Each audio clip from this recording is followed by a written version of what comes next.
Perkenalkan, nama saya Lertiam Sisiotang, Program Studi Kehutanan, Fakultas Pertanian, Universitas Jambi. Nah, di sini saya akan memenuhi tugas mata kuliah pengelolaan hutan lestari, yaitu persyaratan pengelolaan hutan lestari pada Indonesian Forestry Certification Corporation atau disingkat dengan IFCC. IFCC adalah suatu organisasi di Indonesia yang mempromosikan pengelolaan hutan lestari melalui sertifikasi hutan dan pelabelan atas produk-produk hasil hutan yang berasal dari hutan yang bersertifikat. IFCC ini juga merupakan suatu lembaga penyusun standar untuk skema sertifikasi hutan yang ada di Indonesia yang mengembangkan standar dan persyaratan-persyaratan sertifikasi hutan berdasarkan proses dari konsensus para pihak.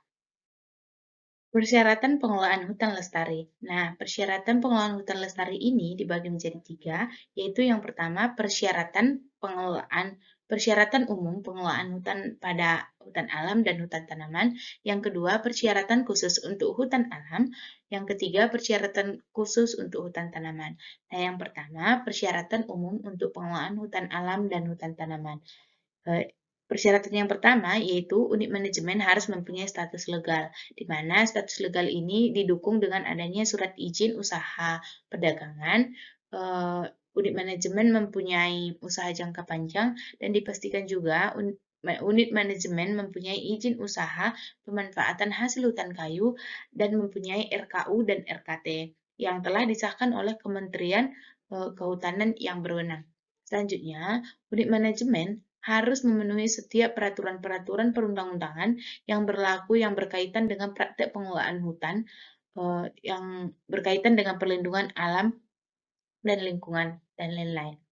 Selanjutnya, unit manajemen juga harus membayar semua kewajiban finansial kepada pemerintah, misalnya itu seperti pajak. Yang keempat, unit manajemen harus mengakui ketentuan dalam persetujuan atau kesepakatan dengan konvensi internasional yang telah mengikat.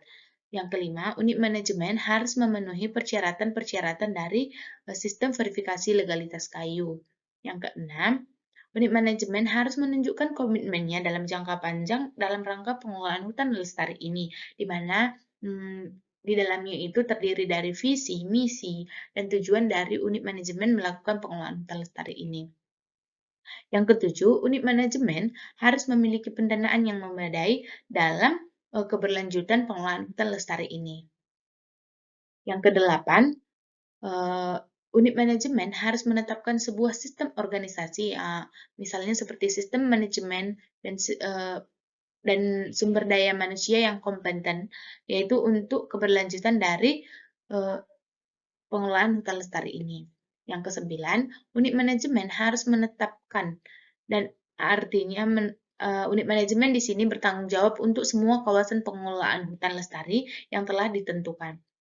Yang ke-10, unit manajemen harus mempertahankan dan meningkatkan kompetensi kerjanya, yaitu melalui pelatihan dan kegiatan-kegiatan rutin yang dilakukan. Selanjutnya, unit manajemen harus memiliki prosedur terdokumentasi dalam rangka pengelolaan hutan lestari ini. Yang ke-12, unit manajemen harus mempunyai rekaman yang memadai dan rekaman itu disimpan minimal selama 5 tahun yang berisi tentang kepatuhan unit manajemen terhadap praktik kegiatan hutan seperti yang telah ditetapkan. Yang ke-13, unit manajemen harus memastikan bahwa semua operator atau semua tenaga kerja yang dikontrak dalam pengelolaan areal hutan ini memenuhi setiap persyaratan-persyaratan. Yang ke-14, unit manajemen harus membuat rencana spasial kerja yang efektif dalam tujuan pengelolaan hutan lestari.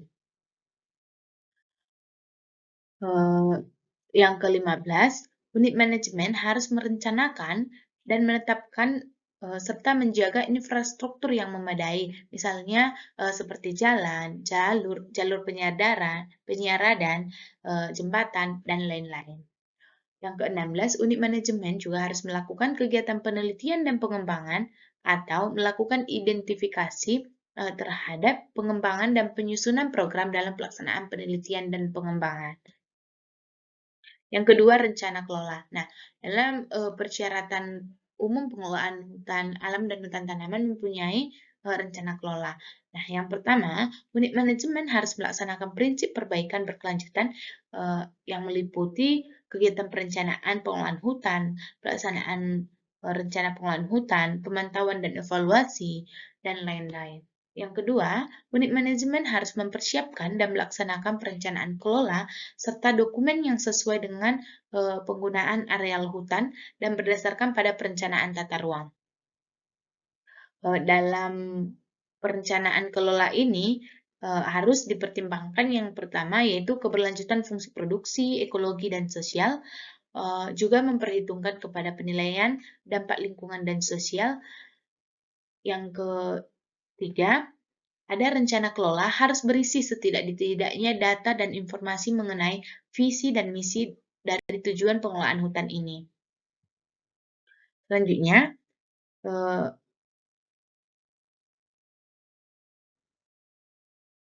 baik yang ketiga, ada monitoring dan evaluasi dalam persyaratan umum pengelolaan hutan alam dan hutan tanaman. Yang pertama adalah unit manajemen harus secara berkala melakukan monitoring dan evaluasi yang sesuai dengan ukuran dan intensitas dari pengelolaan hutan. Yang kedua, monitoring dan evaluasi ini mencakup yang pertama ada stok dan tingkat pertumbuhan hutan. Yang kedua, monitoring ini juga mencakup kepada regenerasi hutan. Yang ketiga, pada regenerasi hutan ini, semua hasil hutan kayu dan non-kayu juga harus dievaluasi. Yang ketiga, unit manajemen harus menyusun ringkasan monitoring dan evaluasi yang tersedia untuk publik. Yang keempat, unit manajemen harus mengidentifikasikan lahan terbuka atau areal bertumbuhan kurang dan areal konsesi. Baik, selanjutnya ada aspek produksi dari persyaratan umum pengelolaan hutan tanaman dan hutan alam. Ada yaitu manajemen hutan, di mana manajemen hutan ini, unit manajemen harus mengatur dan menjaga areal hutan sesuai dengan fungsi untuk memastikan kapasitas usaha jangka panjang. Yang kedua, unit manajemen harus melakukan inventarisasi hutan atau melakukan pendataan hutan secara berkala untuk memperoleh kondisi sebenarnya dari areal hutan itu, di mana dilihat dari penilaian kelestarian dari tegakan hutan itu. Selanjutnya yang ketiga, unit manajemen harus menetapkan prinsip-prinsip SFM untuk mencapai tujuan pengelolaan hutan sebagaimana mestinya. Selanjutnya, unit manajemen harus mengoptimalkan penggunaan sumber daya hutan untuk memastikan produksi yang efisien, yaitu untuk mengurangi limbah juga dan meminimalkan kerusakan dari karena kegiatan penebangan yang telah terjadi. Yang kelima, unit manajemen harus merehabilitasi lahan yang sudah terdegradasi. Selanjutnya, kelestarian hasil hutan. Nah, pada persyaratan kelestarian hasil hutan ini, di mana unit manajemen harus memastikan bahwa tingkat pemanenan produk hutan tidak akan melampaui tingkat produksi yang lestari. Yang kedua, unit manajemen harus memantau serta mencatat pertumbuhan tegakan hutan melalui pengukuran berkala. Selanjutnya, pemanenan hasil hutan harus tidak melebihi dari riap dan harus berhubungan dengan yang sudah ditentukan. Selanjutnya ada aspek ekologi. Nah, pada persyaratan aspek ekologi ini ada pengelolaan fungsi ekosistem dan hidrologis hutan, di mana unit manajemen harus melakukan identifikasi kegiatan-kegiatan pengelolaan hutan yang berdampak penting dan melakukan penilaian dampak lingkungan yang menganalisis terhadap dampak-dampak potensial terhadap lingkungan. Yang kedua, unit manajemen harus menetapkan dan melaksanakan prosedur yang terdokumentasi untuk meminimalkan dampak-dampak negatif dari pemanenan. Yang ketiga, unit manajemen harus mengidentifikasi kawasan-kawasan yang berfungsi untuk melindungi terhadap tanah dan menerapkan langkah-langkah untuk melindungi kawasan dari kerusakan hutan. Misalnya seperti longsor, erosi, dan lain-lain. Selanjutnya, unit manajemen harus mengidentifikasi kawasan yang berfungsi untuk perlindungan air, misalnya seperti sungai, danau, lahan basah, air minum, dan lain-lain. Selanjutnya yang ketujuh, unit Selanjutnya yang ketujuh itu ada pengelolaan keanekaragaman hayati, mana syaratnya yaitu di manajemen harus mengidentifikasi melalui inventarisasi atau identifikasi dari pemetaan tentang distribusi flora dan fauna yang dilindungi atau yang langka. Selanjutnya, unit manajemen juga harus memelihara dan memperbaiki habitat dari fauna dan flora yang dilindungi, yang terancam punah. Selanjutnya, unit manajemen harus mengidentifikasi setiap spesies yang dilindungi dan yang terancam punah. Yang keempat, unit manajemen harus melaksanakan penilaian terhadap dampak lingkungan, yang berdampak kepada flora dan fauna yang dilindungi, yang langka, dan yang endemik. Selanjutnya, yang kelima, unit manajemen harus mengidentifikasikan melalui pendataan dan pemetaan. Baik, selanjutnya yang kedelapan perlindungan hutan, di mana syarat dari perlindungan hutan ini, unit manajemen harus mengidentifikasikan atau memantau setiap gangguan alam yang merupakan ancaman bagi kesehatan. Selanjutnya, unit manajemen harus menerapkan program pengelolaan hutan terpadu, jika memungkinkan akan menerapkan bahan biogas ramah lingkungan. Nah, ada aspek sosial, di mana aspek sosial ini yaitu hak pemanfaatan sumber daya masyarakat, di mana syaratnya adalah unit manajemen harus mengidentifikasikan, menghargai, mengakui, dan menghormati setiap penguasaan. Yang kedua, unit manajemen harus membuat kesepakatan dengan masyarakat adat atau masyarakat lokal untuk melakukan pengelolaan areal hutan sesuai dengan hak adat atau sesuai dengan hak milik secara ilegal oleh masyarakat. Baik, kriteria yang 10 di mana ada hubungan yang harmonis dan berkelanjutan antara unit manajemen dengan masyarakat. Di mana unit manajemen di sini harus melakukan penilaian terhadap dampak sosial dan kegiatan-kegiatan pengelolaan hutan yang telah direncanakan terhadap masyarakat adat dan masyarakat lokal. Yang kedua, unit manajemen harus memastikan bahwa pengelolaan hutan tidak menyebabkan dampak negatif untuk masyarakat adat.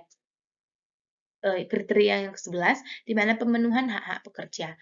Di sini, unit manajemen harus melaksanakan kebijakan prosedur yang menjamin kepada pemenuhan hak-hak pekerja. Yang kedua, unit manajemen juga tidak boleh melibatkan atau mendukung penggunaan pekerja paksa wajib. Yang ketiga, unit manajemen tidak boleh melibatkan diri atau mendukung diskriminasi dalam perekrutan pekerja. Kriteria yang ke-12 ada kesehatan dan keselamatan kerja. Di mana di sini syaratnya adalah unit manajemen harus memiliki sistem untuk mendeteksi dan mencegah gangguan terhadap kesehatan dan keselamatan kerja. Yang kedua, unit manajemen harus menyediakan lingkungan kerja yang aman dan sehat dan mengambil tindakan yang efektif untuk mencegah terjadinya kecelakaan. Yang ketiga, unit manajemen harus memberikan instruksi pelatihan kepada keselamatan kerja secara rutin kepada pekerja. Oke, baik. Yang kedua, ada persyaratan khusus untuk pengelolaan hutan alam. Nah, di mana syaratnya itu unit manajemen tidak boleh melakukan konversi hutan untuk kegunaan lahan lainnya, atau meskipun konversi hutan untuk menjadi hutan tanaman tidak boleh. Tetapi ada kalanya konversi hutan itu diberikan apabila konversi sudah sesuai dengan peraturan perundang-undangan dan telah mendapat izin dari pihak-pihak yang berwenang. Yang kedua, konversi itu bisa dilakukan apabila untuk membangun infrastruktur yang berkaitan dengan hutan, dengan kegiatan di hutan, misalnya untuk pencarian masyarakat atau untuk kesejahteraan masyarakat. Yang ketiga, yang dijadikan konversi hutan yaitu tidak lebih dari 5% dari areal manajemen hutan tersebut. Yang kedua ada aspek produksi, di mana aspek produksi ini mempunyai syarat bahwa unit manajemen harus menetapkan atau mengidentifikasi produk kayu yang ditebang pada setiap tahap pengangkutan untuk mengetahui dari mana kayu tersebut ditebang dalam kawasan hutan. Selanjutnya ada yang ketiga, aspek ekologi, di mana unit manajemen harus melakukan inventarisasi atau pendataan pemanenan sesuai dengan prosedur yang terdokumentasi. Selanjutnya, unit manajemen harus menetapkan rotasi tebangan, harus menetapkan diameter minimum pohon yang ditebang sesuai dengan peraturan. Yang ketiga, unit manajemen harus menerapkan perlakuan silvikultur sesuai pada tingkat pohon daripada hutan untuk memelihara kesinambungan dari tutupan tajuk atau kanopi. Selanjutnya, yang ketiga ada persyaratan khusus untuk pengelolaan hutan tanaman.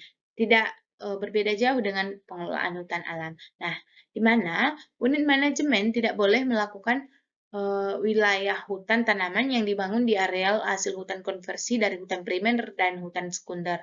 Selanjutnya, unit manajemen tidak boleh mengkonversi hutan untuk penggunaan lahan non-hutan, dan hutan alam tidak boleh menjadi hutan tanaman, kecuali apabila konversi tersebut sesuai dengan perundang-undangan dan telah mendapat izin dari pihak yang berwenang. Selanjutnya ada aspek produksi, di mana unit manajemen harus mengidentifikasikan dari mana produk kayu itu ditebang dengan semua tahap pengangkutan. Dari mana asal kayu tersebut ditebang dari dalam kawasan hutan akan didukung dengan dokumentasi yang relevan dan akan dibuktikan. Selanjutnya yang ketiga ada aspek ekologi, di mana aspek ekologi ini unit manajemen harus menata areal kerjanya, mengidentifikasi, memetakan, memberi tanda di lapangan, serta melindungi areal yang telah dilokasikan, misalnya melindungi keanekaragaman hayati, melindungi spesies langka, melindungi fungsi perlindungan air dan tanah, dan lain-lain. Hanya inilah yang bisa saya jelaskan. Apabila ada kesalahan dalam penyampaian, saya mohon maaf. Terima kasih. Yang ketiga ada aspek ekologi, di mana aspek ekologi ini unit manajemen harus menata areal kerjanya dan mengidentifikasi, memetakan, memberi tanda di lapangan, serta melindungi areal yang telah dilokasikan.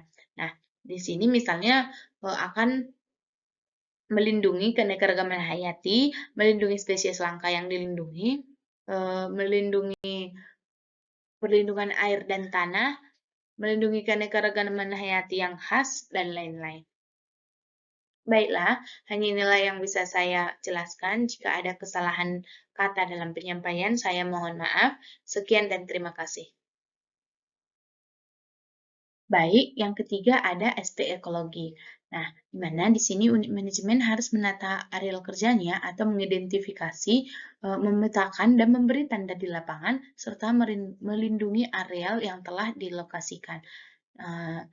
Di sini akan dilindungi seperti keanekaragaman hayati, dilindungi spesies yang langka, melindungi fungsi perlindungan air dan tanah, melindungi keanekaragaman hayati yang khas, dan lain-lain.